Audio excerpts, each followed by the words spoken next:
We're here in Erb's yard here in Baden, Ontario here, and we're getting ready for the convoy. Vernon Erb is not doing too well, and so they've got they create a convoy here, and we have a long line of. So, for those of you who may know Erb Transport, one of the largest food transport carriers around in Canada here, anyway, head office based out of New Hamburg, Ontario, and Vernon Erb is the founder of Erb Transport. Don't quote me on his age, but I think he's around 82. And didn't realize it. This came out really, really fast. I actually saw it on social media through Today's Trucking and Truck News put it out. Not sure how long that was out there. Because of the lockdown, we haven't been at as many conferences and stuff that we normally would be at. So usually you would hear about these things through the grapevine, but the grapevine social media right now. And I found out about this happened on Friday, May 1st, or Friday, May 1st is when this convoy happened. And I found out about it on April 30th, the day before. And I think it was only put out a couple days before that. And at first it was like, well, we're out of lockdown. We probably shouldn't be going to a convoy. But then realized that, you know what, it's a convoy. Everybody's staying in their vehicles. And I got to say, so I made the attempt to go up there and just want to, not necessarily so much for the podcast. Like I didn't go up to say, oh, this is a cool story. I went up to celebrate Vernon. So I don't know Vernon that well. I've been in the transportation industry for a long time. I did do an interview with Vernon back in September. He was part of the truck convoy for Special Olympics.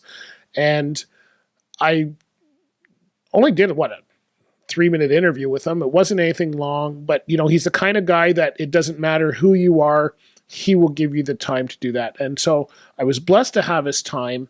We were blessed to have him in the convoy, but he was strong. During that interview, he was telling me that he, you know what? Instead of telling you what's in the interview, I'm just going to play the interview for you, and you can hear what's in the interview. But at that time, he was so strong that I did not see him. I didn't realize he was sick. And he wasn't sick at that time. And then here we are at a convoy, and I guess he's got an aggressive case of leukemia. And he's now at home and not doing too well at the time that we taped this. So they planned a convoy for him to go by his house. So they brought him out on the front lawn and everybody drove by. Now, I did not go in the convoy, and, you know, I thought, well, I want to be part of the convoy, but I think I could be more memorable to our community by videotaping instead of driving. And so I elected not to drive in the convoy. Does not mean I didn't care any less. I just did not drive in the convoy, but I did videotape and got a couple interviews there from people, which we'll be playing in this episode. So it was amazing to see. Now, I couldn't count the trucks, but the street was lined up. Where they lined up at Erb's Terminal in Baden, Ontario. And they were lined up. The convoy was coming back when the people still hadn't left. That's how they kind of lined the whole way up both sides of a country road. And I didn't realize the count at the time. I thought there might have been 200, maybe 250, the amount of vehicles were there. I read later on there was 500 vehicles part of this. Everybody from drivers. And the cool thing to me was it wasn't just Erb. It was so many. He's an icon of the industry, and there were so many people from other companies. It was nice to see, you know, people from Kurt's Transport and a number of other transport, Heritage and Packard. There was all so many different companies there, and so many small people in that community that we may not have known, small businesses that he's touched over time, just being Erb, that it was just amazing to see the tribute and the signs. The people brought out the signs and everything. I would encourage you to go and check out the video on this episode of the convoy, and you'll see the stuff. It was just amazing to see the signs. People taped them to their cars.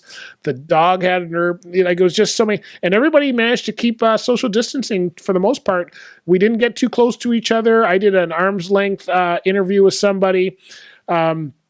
I was there videotaping. I didn't really get close to anybody. The police were there. The Waterloo police were there. people were basically keeping their distance.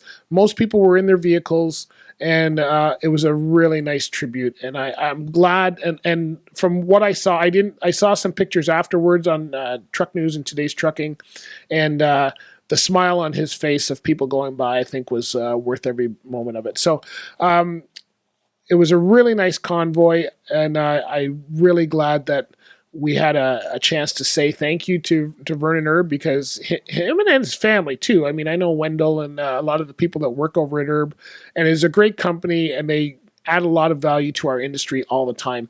But Vernon is one of the pullers. And I was talking with somebody else, a friend of mine the other day, and we were saying, those guys that started these companies, they were like that, right? They remember the hard work. And Vernon was driving up until like a month or two ago. He was still driving. They have a dedicated truck for him, and he was still driving, and that was the lead truck of the convoy. So it was really nice to see. So I would urge you to I'll play a interview with Vernon here, and another interview with one of the drivers from Erb that I caught, and I'd urge you to go and check out the YouTube video on this. You can click right through on the link if you're in our show notes, or if you're on our YouTube channel, you can see it there as well.